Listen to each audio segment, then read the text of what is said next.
Escuchábamos estos grandes tangos, ¿no? que compartimos a diario aquí en la radio.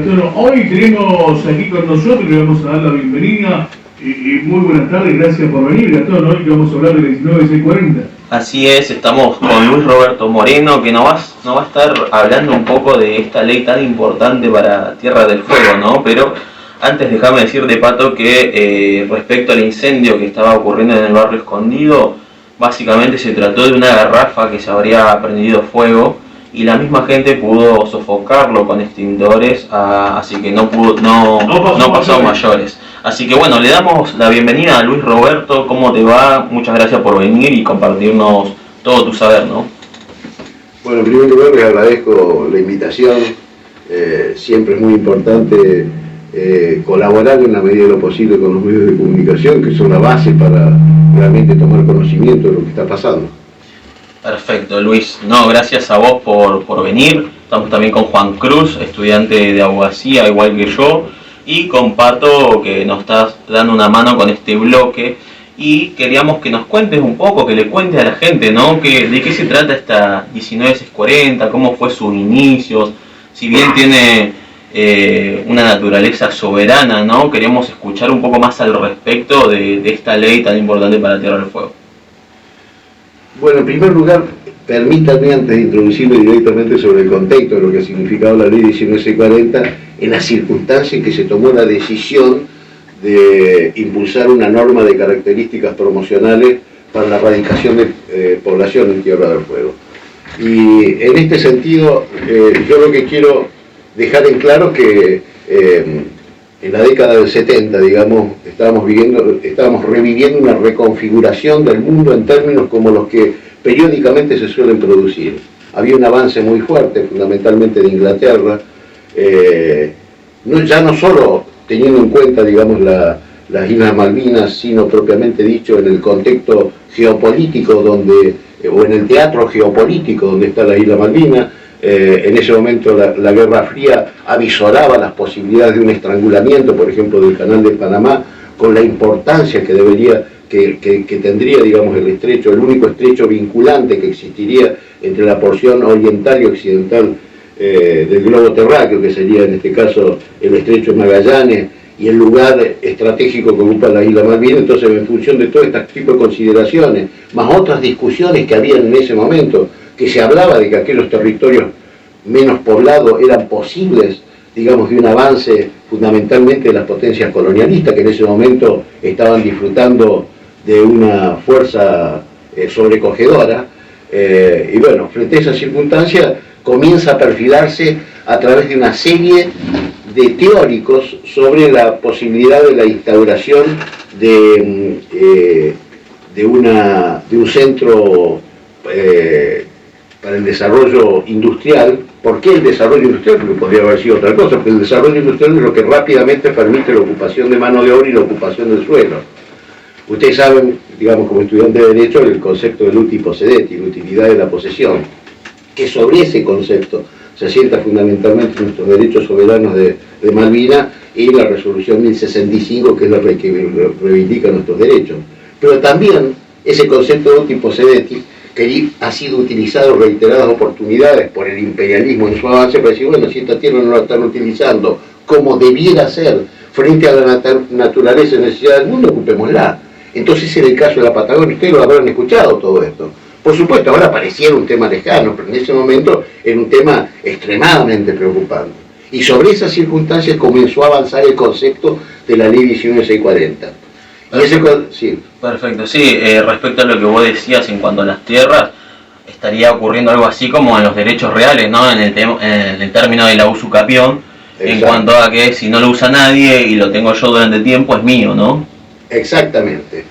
Y en esta cuestión, por supuesto, en el concepto, por ejemplo, del usucapión, digamos, lo que pasa que, digo, porque también ese concepto del usucapión ha sido querido ser utilizado, por ejemplo, en el caso de otras colonias en su momento, pero el usucapión requiere una extinción de derechos porque no ha sido de carácter ininterrumpido. Es decir, que nadie ha instado acciones legales o instado acciones de público conocimiento. Pacífico e ininterrumpido. Exacto, pacífico e ininterrumpido. Bueno, en este caso no es el caso de Malvinas, porque nosotros permanentemente hemos demandado nuestros derechos, aparte tenemos derechos que subyacen ya en la estructura jurídica del propio concepto de nuestro principio de soberanía. Pero bueno, volviendo al tema de la ley 1940, Ernesto Pareral, Arturo Monroy, en ese momento Arturo Monroy era ministro del Interior, del gobierno de Onganía. Arturo Pareral era un economista vinculado al derecho también, conjuntamente con un conjunto de economistas y abogados y realizan, digamos, la ley 1940, que fue la ley 1940 como régimen de promoción. Después hubieron otros en América Latina que todavía subsisten, e inclusive en el mundo. Este era un régimen diferenciado que en realidad era único en cuanto a cómo formulaba la cuestión jurídica, porque convengamos que todo régimen jurídico, como la ley 1940 en este caso, se tiene que adaptar a normas de carácter internacional. En este caso, por ejemplo, la Organización Mundial de Comercio, que establece normas de las cuales los países no pueden vulnerar, y mucho menos, digamos, no de facto, sino de derecho, de iuris, a través de una norma jurídica que vulnere principios o estándares básicos del derecho comercial a nivel internacional. Entonces, esa norma que tenía los estándares jurídicos a nivel internacional propició, digamos, salió como la ley 1940 y comenzó a funcionar. Bien. ¿Hay voluntad de las partes de ampliar la matriz productiva para justamente proteger la soberanía de Tierra del Fuego? Bueno, nosotros hemos tenido dos movimientos sistemáticos. El nacimiento, ¿no es cierto?, donde nadie dijo absolutamente nada durante el transcurso de unos 10 años o 15 años, porque no solamente se necesitaba una estructura jurídica que permitiera, o una seguridad jurídica que permitiera a las actividades económicas radicarse en Tierra del Fuego, sino que se necesitaba una concepción económica para hacerlo.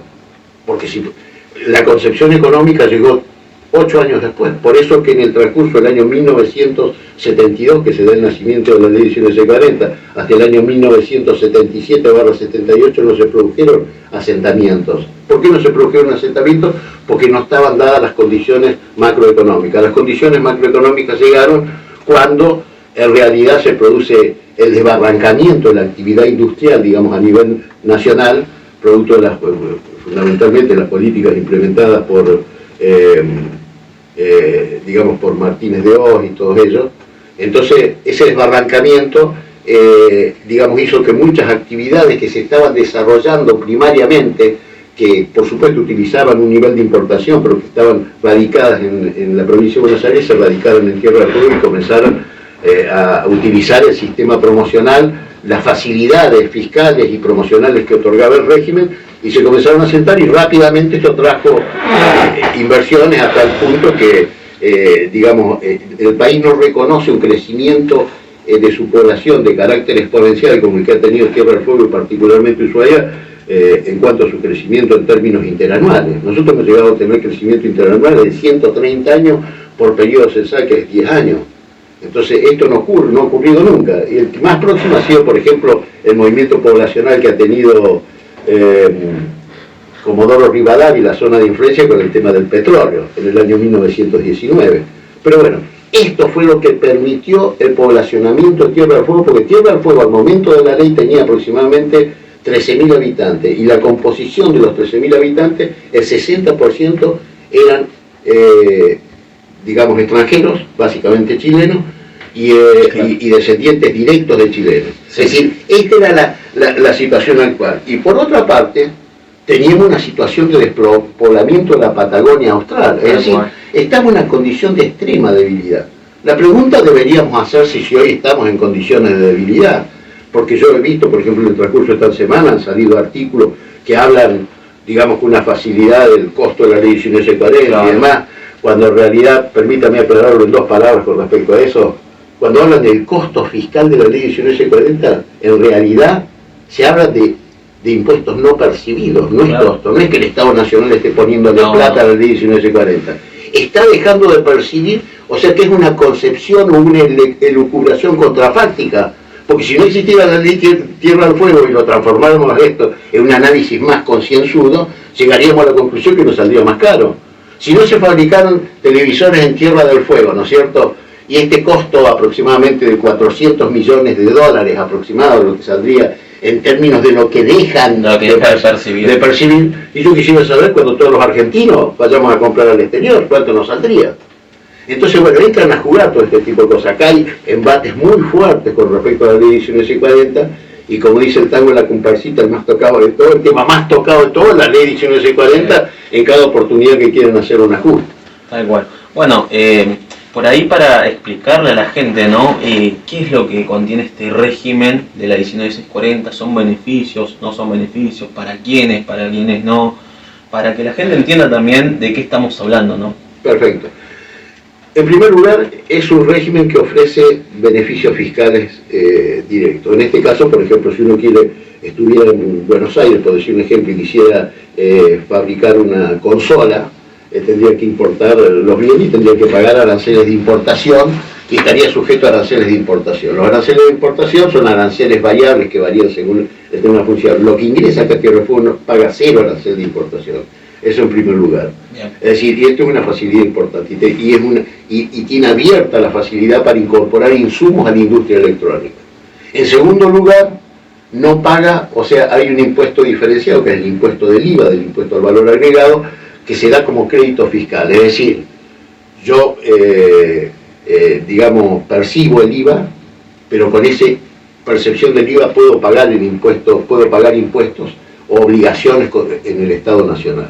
O sea que es una devolución, pero una devolución del impuesto contra derechos tributarios, claro, o contra obligaciones tributarias. La otra cuestión es, por supuesto, la desgravación. Nosotros tenemos los dos más importantes, la desgravación del IVA y el impuesto a la importación. Bueno, estos dos conceptos, si nosotros analizamos regímenes similares que hoy tienen vigencia en el mundo y que de carácter muy exitoso, tomemos el caso, por ejemplo, del régimen promocional de Manaos. De Manaos, sí. La zona económica que ellos utilizan se llama SUFRAMA, que es como si fuera el parque industrial. Y todo lo que se exporta del SUFRAMA está libre de impuesto total y absolutamente, y todo lo que se importa como insumo está libre también de impuestos. ¿Sería, o sea, una zona franca? ¿Ah? ¿Sería como una zona franca? Tiene la misma estructura jurídica de Tierra del Fuego, tal es así que se llama una norma espejo. Es una norma espejo que ha permitido, digamos, tener presencia, porque también con el mismo concepto geopolítico, tener presencia de Brasil sobre ciertos territorios. En el Amazonas, con un área de influencia muy propia, pero nosotros, por ejemplo, tenemos aproximadamente unas 70 posiciones arancelarias que están promocionadas para fabricar, entre ellos, por supuesto, cada subrubro y rubro de electrónica, textil y otro tipo de cuestiones, aire acondicionado, plástico, telefonía celular, etc. En el caso, por ejemplo, de Manaos, tiene 30.000 posiciones arancelarias. Por eso digo, si nosotros queremos analizar la cuestión de carácter internacional, tendríamos que mirar el mundo. No podemos decir, sí, porque el mundo, como ustedes, pero miramos Tierra del Fuego porque le queremos sacar el bocado, encima con conceptos que son contrafácticos y no están suficientemente desarrollados ni siquiera conceptualmente, independientemente de nosotros defendamos los derechos nacionales, porque acá lo que quiero defender es los derechos nacionales y después los de Tierra del Fuego, porque primero está la nación, claro, y después Tierra del Fuego. El desmantelamiento, bueno, lo mismo, no quiero extenderme mucho, pero si nosotros hiciéramos un análisis, por ejemplo, qué sé yo, con el sistema muy similar, que es el sistema, por ejemplo, de Manzanillo, que está en Panamá, o el sistema, por ejemplo, que está en México. En México ha sido muy cuestionado por Estados Unidos, porque en México los tipos hacen exactamente el mismo proceso y tienen un mercado al lado, que es Estados Unidos. Claro. Entonces le han puesto aranceles, ellos que son tan liberales, pero nos han tapado aranceles a los pobres mexicanos, pero lo mismo, son sistemas similares. Pero vamos ahora a lo que ocurre en Europa. En Europa tenemos Hamburgo. Hamburgo tiene zonas promocionadas, así como si Tierra del Fuego, en este y en otros rubros. En Hong Kong tenemos, tenemos un sistema similar al de Tierra del Fuego, o sea que en el mundo estos son sistemas usuales. Ahora me voy a referir por qué acá, qué es lo que pasa acá con el Tierra, por qué hace tanto ruido el régimen de Tierra del Fuego. Se utiliza este sistema porque no existe posibilidad de fabricar los bienes que tienen interactúa tecnología y bienes industriales de alta complejidad. Es decir, los chips están mutando permanentemente, se necesita, digamos, un conocimiento científico. En este momento está liderando Estados Unidos y le sigue China casi a la par, pero en el resto de los rubros, Oriente, en términos generales, tiene una alta inversión y conocimiento en tecnología, en capacidad tecnológica y en capacidad de producción. Cosa que esto molesta, por ejemplo, porque Estados Unidos se está quedando atrás. Y en capacidad de humanos, digamos, de personas que están, digamos, capacitadas para eso también, porque eso también hay que decirlo, digamos, acá por ahí no hay muchas capacitaciones en cuanto a tecnología o especificaciones para lo que se necesita en la industria. Eso también es cierto. Sí, absolutamente, porque en realidad este mundo que se interactúa de esta manera, con una industria tan ágil, nosotros estamos muy lejos de obtener eso, pero no solamente nosotros, Estados Unidos está muy lejos de hacer esto. Delaware, por ejemplo, que es un estado en Estados Unidos donde se utiliza el mismo sistema de ensamblado, es un sistema de ensamblado donde utilizan parte de Estados Unidos, parte de China, y tienen un sistema parecido al de Tierra del Fuego. Es decir, no hay ningún país en el mundo que pueda fabricar todos los componentes para que pueda competir internacionalmente. Podría existir un país, por ejemplo, que fabrique todos sus componentes y que tenga un atraso tecnológico fundamental, porque nadie está avanzado en todos los niveles tecnológicos para autoabastecerse total y absolutamente, y porque aparte por una relación de materias primas. Sin duda. Entonces, bueno, estos dos conceptos son los que hacen que Tierra del Fuego sea un tema más en el concepto en el concierto internacional de la formulación de una norma jurídica de promoción para atraer e incorporar en el sistema de ensamblado bienes y luego sacarlos como bienes de consumo. ¿Por qué entonces tanto problema con Tierra del Fuego? Porque acá en realidad todo lo que sea, les voy a comentar algo que leí ayer, por ejemplo Roca, que es industrial, dice, no, que el gobierno mire, está haciendo muy bien las cosas. Digo más, no quiero hacer ningún tipo de connotación política, digo, lo nombro al presidente y con todo respeto como corresponde, pero quiero hacer sí una alusión específica con respeto, porque en el caso que vamos a analizar nos toca. Dice, bueno, no, porque Milei está bien, yo le sugiero que abra las importaciones, pero no las de China. Así como lo digo, entonces, sí, bueno, entonces si no abrimos la exportación, abramos todas las exportaciones, pero no las de China. ¿Y esto qué significa? En primer lugar es una connotación ideológica, pero es una connotación que advierte qué es lo que se quiere hacer. Está bien, bueno, cerremos la industria de Tierra del Fuego, empecemos a importar todo. Bueno, ¿a quién vamos a importar? Bueno, vienen los chinos, pero van a compartir en igualdad de condiciones, porque esto es mentira que los chinos, que fabrican, que esto, que el otro, porque hay la regulación del mercado internacional, se hacen a través de normas muy específicas, y nadie ha denunciado por competencia desleal a China. Que China produzca más barato, que tiene mejor, digamos, sobre 60 o 70 ramas tecnológicas, lidera el 50 y pico, para que darse una idea. Digo más, el Fondo Monetario Internacional hace una semana atrás hizo un relevamiento sobre el Producto Bruto de los países y otorga estos lugares. Y esto no es no estoy haciendo una disquisición de carácter ideológico o político, nada por el estilo. Estoy hablando pura y exclusivamente de hecho. Primero, China, Producto Bruto. Segundo, Estados Unidos. Tercero, India, y cuarto, Rusia. Entonces, esto nos puede dar un volumen de qué es lo que estamos hablando. Sí, bueno, abramos la importación, cerremos la industria de Tierra del Fuego para que no podamos venderle, para que no podamos fabricar, aunque sean cosas mínimas para el mercado nuestro, o cosas por el estilo. ¿Y a quién le vamos a comprar? No, menos a China. Entonces, está muy claro. Acá esta alianza estratégica que se quiere desarrollar contra natura, y digo contra natura porque rompe los principios naturales de la economía y de lo que es la política internacional y del concepto geopolítico, entonces lo quieren hacer, lo llevan por un camino de dos potencias en franco deterioro. En realidad sería la OTAN por un lado, anglófila, OTAN anglófila, es decir, Inglaterra y Estados Unidos, por el otro lado Israel.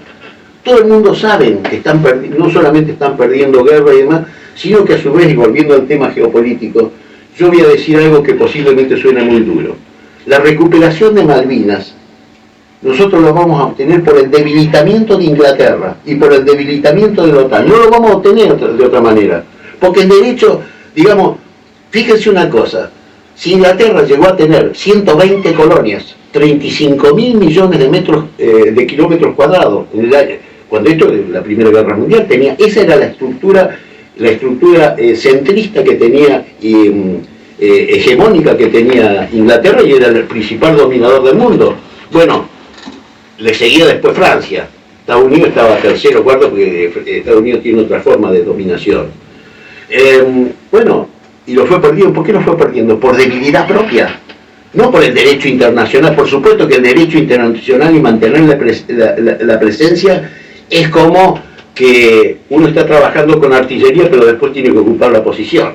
Es decir, es un trabajo que hay que hacer arduo, permanente y de conciencia, y por supuesto basado, nosotros tenemos un basamento jurídico, pero insospechado al punto internacional, es por eso que tenemos el gran apoyo que tenemos.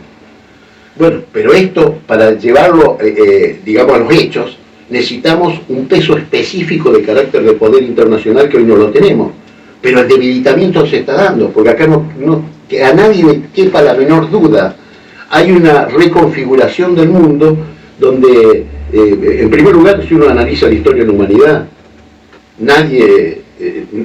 todo cambia, nada es imperturbable. Acá la perturbación está corriendo por dos caminos. Por el camino, por un lado, de lo que es la moneda, el debilitamiento del dólar, el debilitamiento de la hegemonía económica y el debilitamiento de la hegemonía militar. Estos tres conceptos están aunados y hoy están en crisis.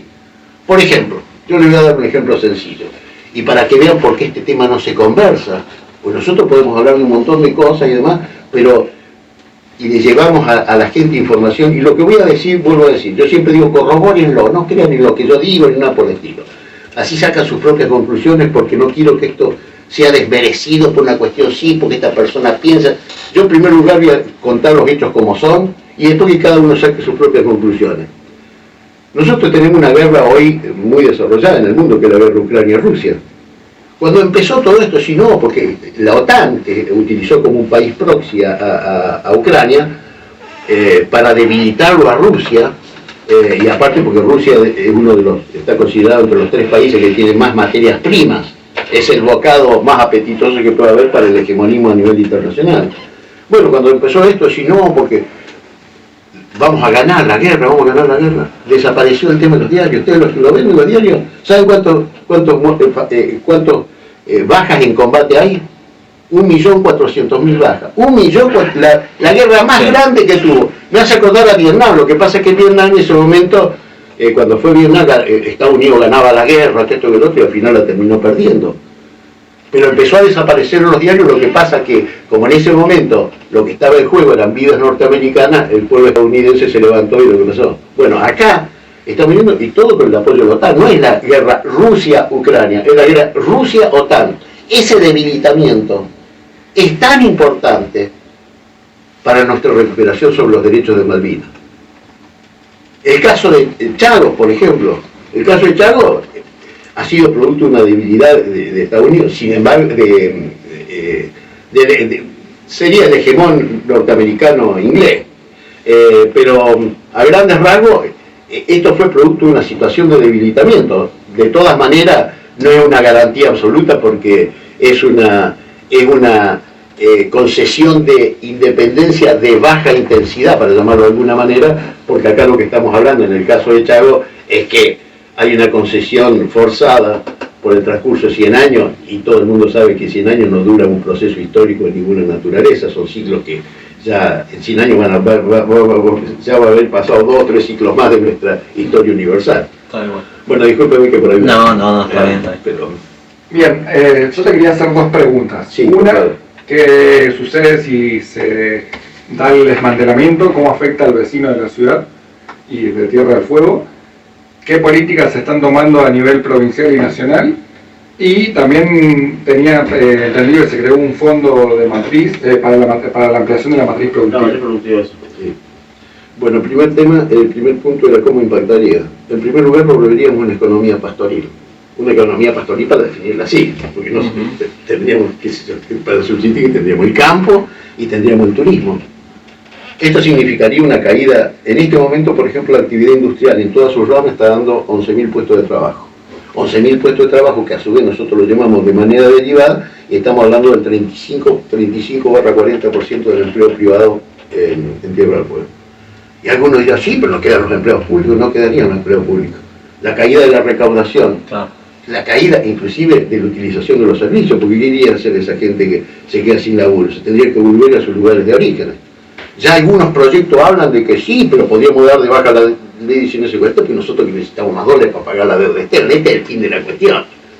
Entonces, sí, sin darse cuenta después que tendría que salir dólares para comprar bienes terminados, pero no importa, ese es el razonamiento primario que tiene esta gente. Es decir, bueno, invertamos 300 millones de dólares anuales y les damos un subsidio a los desocupados, a los que queden fuera de la industria, pero produciría un hecatombe, digamos, con un impacto negativo en todas las áreas, absolutamente en todas las áreas, por supuesto. Aparte, ni hablar de que el consumo sería mucho más caro. ¿En qué sentido? Y no, tendríamos que pagar IVA, tendríamos que pagar el 21%. O sea, analizar esa posibilidad es analizar la posibilidad de una derrota absoluta de Tierra del Fuego y volver a la nada. Cualquier país en el mundo, cualquier región, cualquier pueblo, no importa lo grande o chico que sea, lo primero, la estrella de oro que tienen para defender es la incorporación de valor agregado. Y la rama de incorporación de valor agregado, digamos, por excelencia es la industria. Porque en primer lugar no es solamente la cantidad, porque la cantidad es la rama, la construcción, la industria de la construcción y la industria propiamente dicha, son los dos rubros que más mano de obra utilizan, pero la industria, en este caso, industria, digamos, la calidad de mano de obra que se utiliza en todos sus niveles es una calidad que satisface, digamos, el interés social por lo que significa la proyección de los jóvenes. Porque para, por ejemplo, mantener nuestra industria necesitamos profesionales, necesitamos técnicos, necesitamos trabajadores que son formados con el tiempo, porque alguna dirá que sí, que los trabajadores que hacen ahí, los trabajadores son formados, llevan años de formación. Y la inversión tecnológica que tiene la fábrica, poco hablan de ello. Digamos, todo el mundo habla de inversiones. Acá hay fábricas que en el transcurso de este año han hecho inversiones de 150, 200 millones de dólares por comprar un par de cigüeñas para la colocación de chip. Bueno, todas estas cosas, por supuesto, no existiría, si no existiría la ley de 1940, imaginémonos con una población reducida a la mitad, por supuesto, con un costo mucho más caro del consumo, y por supuesto que esto abarcaría también al sector público. Sí. Porque no podés tener, en total, el sector público provincial, más los municipios, no podés tener aproximadamente unas 18, 19 mil personas para mantener una economía en, digamos, 40% más abajo, 50% más abajo, y una población, lógicamente, vendría un ajuste por naturaleza. Tal cual, justamente por eso... Es un desequilibrio total. Sí, eso en cuanto a la primera. Y a la segunda pregunta, ¿se está hablando de un cambio de matriz productiva o no, hoy por hoy? Bueno, hay de fondo. Bueno, ¿qué ha hecho? La verdad, yo en su momento fui coautor de la ley del Fondo de Inversiones para la Nueva Provincia, que era un fondo constituido exclusivamente a través de un fideicomiso, es decir, inviolable, para que sea destinado a la obra pública y demás para la nueva provincia. Esto yo cuando fui legislador.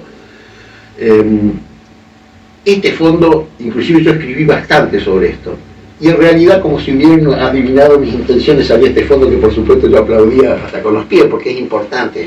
Bueno, ¿cuántos recursos podemos llegar a tener? Bueno, la proyección de estos recursos, acuerdo de Producto Bruto Industrial, estaría alrededor de los 100 millones de dólares, ¿no es cierto? Y estos 100 millones de dólares, el objetivo de estos 100 millones de dólares es buscar sectores productivos en más o menos un 33 y 33. 33 destinados a nuevos emprendimientos productivos relacionados con emprendimientos de Tierra del Fuego. El 33% para el propio sector industrial que lo requiere, que lo tienen que devolver porque ya no serían de ellos. Es un fondo, digamos, es un fondo público.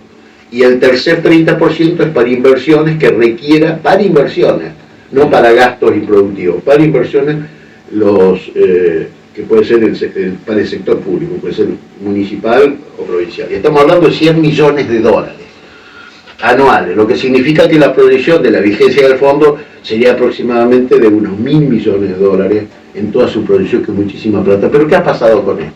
Hemos andado bien, se ha recaudado, hay algunas empresas, bueno, lo que pasa es que las empresas, como todo, si ves que el recaudador inclusive duda, si el recaudador se sienta arriba de la plata, está recaudando y no le da plata, no abastece lo que debe abastecer, o sea, el objeto del fondo por el cual fue creado, el fin específico, entonces la empresa dice, ¿por qué le vamos a dar plata si no están invirtiendo, no están haciendo nada? Están sentados en una caja. Claro. Esto forma parte de los aproximadamente unos 7.000, 8.000 millones de dólares que le debe el Poder Central a la provincia. Bueno, acá tenemos aproximadamente unos 180 millones más que se pongan a trabajar, porque van cambiando, ya van 3 presidentes distintos en el transcurso de esta gestión, y los 3 presidentes, porque si no sé qué es lo que quieren inventar, pero bueno, es propio de la situación que se está viviendo a nivel nacional. Y la tercera pregunta era... No, justamente sobre el fondo ese, sobre la productiva. Sí, sí, lo que hay que hacer, por supuesto, lo que necesariamente tiene que hacer, porque si al no... constituirse, yo, ¿qué haría? ¿Y vos qué harías en una cosa así?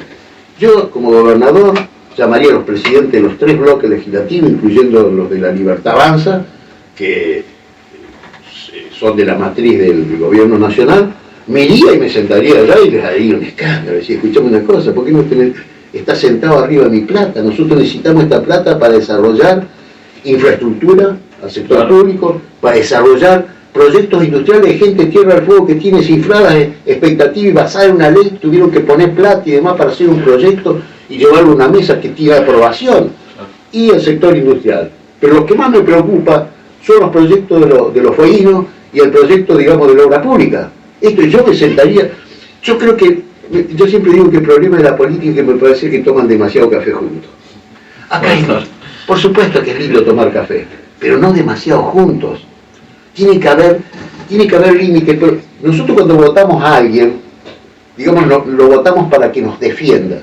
Y defender requiere actitudes que tienen que estar relacionadas, estrechamente relacionadas con el fin, o sea, con el objeto de lo que uno está demandando. Escuchame, fíjate lo que ha pasado, por ejemplo, con el radar. ¿Cómo puede ser posible? Toda la gente, en vez de tomar el toro por las astas. Acá se trata esas cosas. Y en este otro tema, el gas, lo mismo, el 1000% de aumento. Yo les comento un detalle, esto, y después consúltenlo y demás. Si uno quiere consultar cómo va la Argentina y demás, y bueno, puede ver el presupuesto, puede ver un montón de cosas, pero se tiene que ir a la cotización de bolsa. En la cotización de bolsa las empresas presentan, porque les tienen que responder a sus inversores. Ahora ahí no hay solamente una auditoría del Estado, no está el Tribunal de Cuentas, para trabajar de alguna manera. Ahí lo que están, todos los que ponen plata están con sus abogados y contadores, y a ver el presupuesto que me presentaste, son miles de euros. O sea, esos son insospechados. Bueno, Camusi, el crecimiento de la ganancia de Camusi fue del 7000%, sí, 7000. Estamos hablando 70 veces más. Mucho. Esto, por favor, consúltenlo. Con una ganancia declarada del primer semestre de 2.600 millones de dólares. Es decir, mientras a mí me van a cobrar, por ejemplo, me llegó la tarjeta de me indigné. Jamás mezclo las cosas propias con las que analizo, pero bueno, pero estoy citando un ejemplo, 117.000 pesos de gas. Bueno, era la regla. Yo había escrito ya algo respecto a esto, que esto aparte es un robo, porque esto fue directamente el aumento, fue un pedido que hicieron las empresas en sus distintos niveles, en sus distintas etapas de transformación, ¿no es cierto? Hicieron un pedido y pasivamente, sin presentar ninguna estructura de costo. No presentaron ninguna estructura de costo. Por eso que ahí donde no pueden macanear, de claro, muchachos, hicimos un negocio bárbaro, 2.700 millones de dólares en 6 meses. O sea que significa que proyectábamos ganar, no ingresaron todos los aumentos. Vamos a estar ganando 7.000, 8.000 millones de dólares, esto no se da en ningún país. Bueno, mientras ellos celebran, nosotros tenemos que apagar el gas. Entonces, esto no se puede dar en esa condición y tenemos que ser muy objetivos y muy claros, y fundamentalmente el poder político tiene que aprender a distinguir lo principal de lo accesorio. Y acá hay cuestiones que son principales y otras cosas que son accesorias. Pero me parece que le prestan demasiada atención a lo accesorio y no a lo principal. Lo principal, todos lo conocen, que es el trabajo de los fueguinos, el concepto geopolítico de Malvinas, Antártida, no es solamente un concepto, y sí, porque la soberanía, es la soberanía, por supuesto que sí, pero acá, de esto van a vivir nuestras generaciones también. Claro. Nosotros tenemos que resolver este problema, y lo vamos a resolver, no me cabe la menor duda, porque la situación internacional está variando a un ritmo frenético, y donde tengamos las condiciones no va a ser ni necesario ir a La Haya, porque ir a los tribunales es como los abogados, es como los jueces. Los jueces los cambian, ponen un juez como la gente y vos vas a un tribunal. Aquí, ¿a quién se le ocurriría en un tribunal? Por ejemplo, saber que va a perder un juicio, están todos manejados por el occidente colectivo. Y bueno, justamente en relación a estas ganancias que estabas nombrando de Gamusi, que tampoco de hecho hacen inversiones, ¿no? Hace tanto tiempo no se ven inversiones de esta empresa, pero también preguntarte si este fondo que estábamos hablando recién, porque viste que en Río Grande se decía que se iba a hacer un puerto, no sé si eso lo hace una empresa que, no sé si es Mirgor, empresa privada, o también sale de este fondo para agrandar ese puerto. Ese fondo estaba proyectado con anterioridad, y ese fondo en su momento, ese puerto estaba proyectado con anterioridad. Por el fondo del alcohol y el cigarrillo en la época... No, ese lo propuso Mirgor, y en su momento yo escribí, me pareció muy bueno, independientemente de quién era el dueño de la empresa. Tiene que tener una responsabilidad también con la comunidad, la empresa. Sí, pero dejando de la responsabilidad, vamos a hablar del puerto. Ese puerto se presentó en la bolsa a los accionistas, o sea que no era trucho. Es decir, tenía inversión china ese puerto. Ahí de cambio, y hay otra cosa. Nosotros, a mí me pareció muy bien en su momento, no sé por qué después todo esto quedó medio en agua de borraja, me pareció muy bien que Milei en su momento cuando defendió la inversión china. Y me pareció bien, porque hoy día los países que pueden invertir, los países que invierten, hay dos formas de invertir: invertir para sacar o invertir para generar y después sacar. Invertir para sacar es muy propio de Estados Unidos, demás. Invertir para generar y para sacar es China. Y esto lo sabe toda Europa. Por ejemplo, el 70% de la inversión europea en infraestructura vital la está haciendo China. Acá nosotros no, porque tiene que ser chino. Hay un periodista en Río Grande que sí, porque los chinos, que hay que ser pro chino. China no tiene, bueno, el otro día vos mandaste, y es así. China no ha participado en ninguna guerra en estos últimos 60 años. ¿Estados Unidos ha participado? Sí, 300, no sé, decía ahí. Claro. Y la cantidad de bases en el mundo. Claro, tiene 780 bases en el mundo. Y el otro, claro, no, porque el otro nos quiere ocupar, no quiere esto. El otro jamás ha tenido una guerra, al revés. Le han hecho guerra a ellos. Inglaterra hizo lo que se llamó la guerra de los opios, convirtiendo a Inglaterra en el primer estado narcotraficante. Y también la audiencia, póngalo en Google, primer estado narcotraficante. Y además, porque esto que me decía es cierto. Porque resulta que financiaban, entre otros, de una de las colonias, porque China fue colonia inglesa en el año 1880 y pico, era colonia inglesa, y le vendía opio. Entonces, el emperador dijo: escuchame una cosa, me estás matando a toda mi población. Y se hizo lo que se denominó la guerra del opio. Por favor, googleenlo, porque acá nos esconden todas las cosas, esta es la realidad. Y se fue la guerra del opio porque Inglaterra quería seguirle vendiendo opio, y el otro dijo: no, te bloqueo los puertos, vos no podés traer opio de la India, que era de otra colonia inglesa, para vendérmelo a la gente acá. Me has corrompido toda mi población. Bueno, el primer estado narcotraficante. Bueno, en el caso, por ejemplo, por eso digo que es auspicioso el hecho de tener una mirada muy amplia, claro, porque están produciéndose cambios muy grandes en el mundo. Las inversiones, por ejemplo. Yo calculo que a mí me parece también muy bueno que la municipalidad creo que va a ir a China, me parece a mí. Me pareció muy bien lo de Milei, lo digo sin ningún tipo de connotación política, de ninguna naturaleza. Pero el hecho de tener una visión amplia y saber quiénes están poniendo plata en el mundo, me parece que es muy importante, y lo que está ocurriendo. Perfecto. Bueno, entonces ya me saqué esa duda de que ese puerto ya venía desde antes. Sí, antes muchos vecinos por ahí, o emprendedores, dicen que es muy estrecha la 19640 en cuanto no permite tener los beneficios fiscales a otros emprendedores para exportar al resto del país. Bueno, la ley 19640 se hizo con ese fin, con el fin de utilizar una rama que sea altamente demandante de mano de obra para la ocupación del suelo por una razón geopolítica. Es cierto, por ejemplo, que un productor de sillas, por ejemplo, en Tierra del Fuego, no puede utilizar los beneficios de la ley 19640. No puede utilizar puede sí utilizar un beneficio, que es la importación de máquinas. O sea, toda la importación de capital se puede haber beneficiado, pero no tendría ese mismo sistema para hacer una exportación. Pero yo sugeriría algo, porque en realidad sería muy complejo que un exportador de silla, una empresa que produjera, no sé, 1000 sillas mensuales para exportarlo sería... Yo honestamente plantearía un recurso de amparo porque no debería haber discriminación para los de acá. Tal cual. ¿Ah? Mi posición, plantearía un recurso de amparo y ustedes como estudiantes de derecho se darán cuenta más o menos a qué apunto. Sí.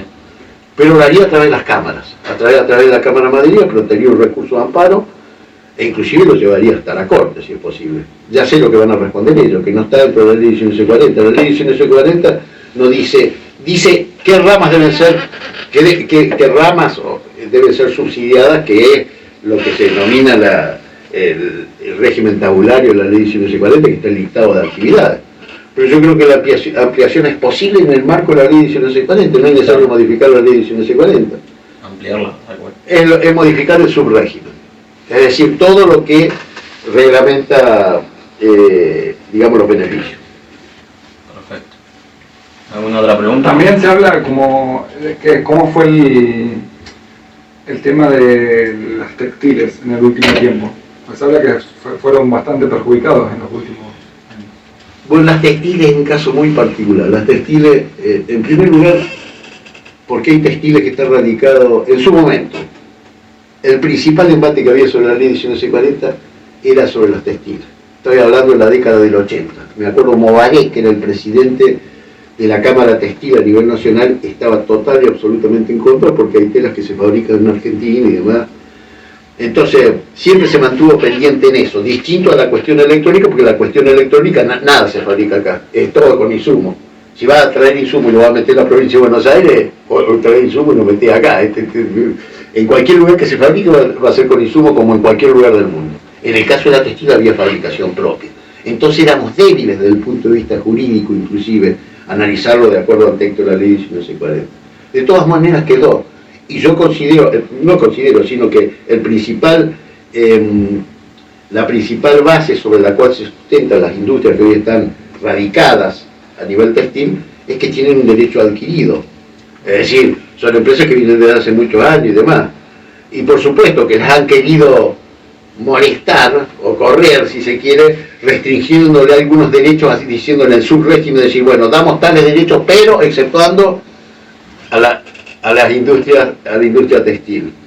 De todas maneras, yo creo que ese tema debe ser dilucidado más que nada en el campo de lo legal.